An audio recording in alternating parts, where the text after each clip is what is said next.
notre organisation Amnesty International, comme vous le savez, est connue pour travailler sur les questions de droits humains à l'échelle planétaire, mais également dans notre pays, le Bénin. Mais au-delà de ces rapports, au-delà de ces dénonciations des questions de droits de l'homme, nous nous investissons également dans des projets, programmes d'éducation aux droits de l'homme pour contribuer à ce que toutes les couches de la population puissent être informées des questions de droits de l'homme et que ces couches puissent également contribuer à la promotion, à la vulgarisation et au respect de ces droits aux côtés des institutions étatiques et de la société civile. C'est dans ce cadre que depuis plusieurs années, nous avons commencé à travailler avec les élus locaux, mais également les lycées, collèges et les communautés à la base. Depuis 1 an et demi, nous avons commencé à intégrer les hommes des médias dans notre approche parce que nous sommes dit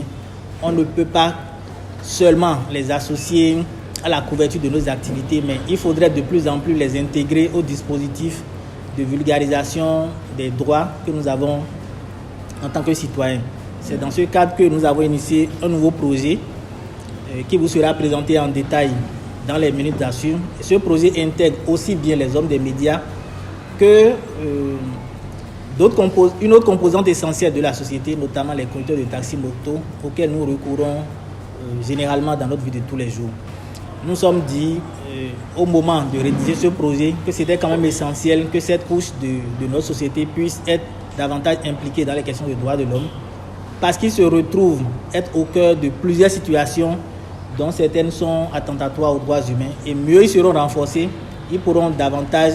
à nos côtés contribuer à ce que le message des droits de l'homme aille beaucoup plus loin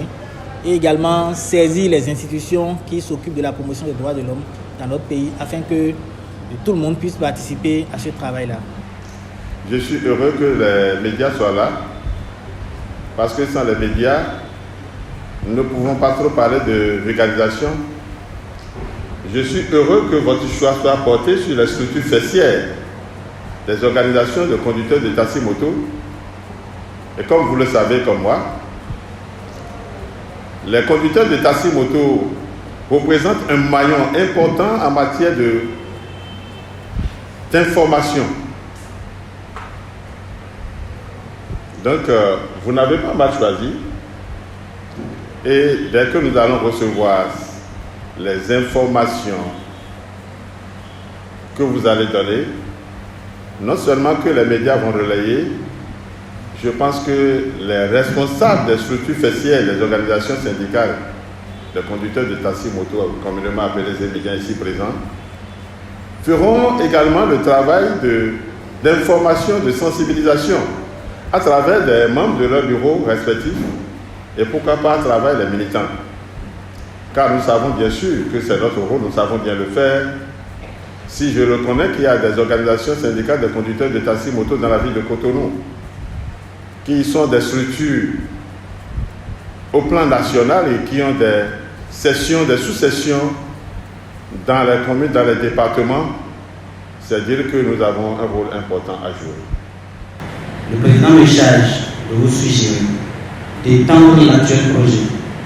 à tout le pays, notamment dans les contrées les plus reculées,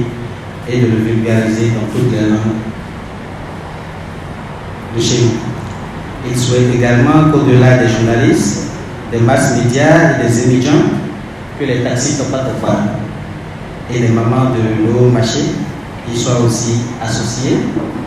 afin que tout le monde reçoive le message à proximité et se l'approprie aussi vite que vous ne l'espérez. Il est enfin disposé à vous recevoir en audience officielle au jour et heure de votre convenance, si vous en formulez la demande. Face aux difficultés de l'État pour assurer cette mission, nous essayons quand même de pouvoir initier de petites activités, initiatives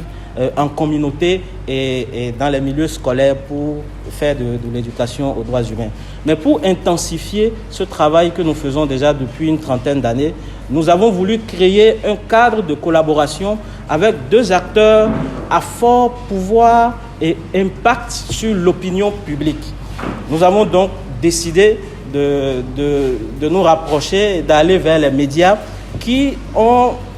des méthodes assez structurées et d'aller également vers les conducteurs de taxi-moto qui ont également ce pouvoir-là de passer l'information, mais qui eux-mêmes sont des acteurs et des vecteurs de l'information. Nous avons choisi aussi cette cible parce qu'ils sont souvent en première ligne des faits sociaux. Nous les retrouvons généralement au cœur des, je vais pas dire directement des situations d'atteinte aux droits humains, souvent en tant que témoins passifs ou témoins actifs et parfois malheureusement acteurs par manque d'informations des violations des droits humains. Nous avons malheureusement été témoins de plusieurs vindictes populaires attisés par ces acteurs quand même très importants pour nous et qu'on pourrait utiliser pour dissuader ces faits de violation des droits humains. Donc c'est vraiment pour ça que nous avons pensé ce projet, donc pour contribuer au renforcement de la culture des droits humains au sein de cette population-là et également utiliser les médias pour pouvoir impacter toute la population béninoise.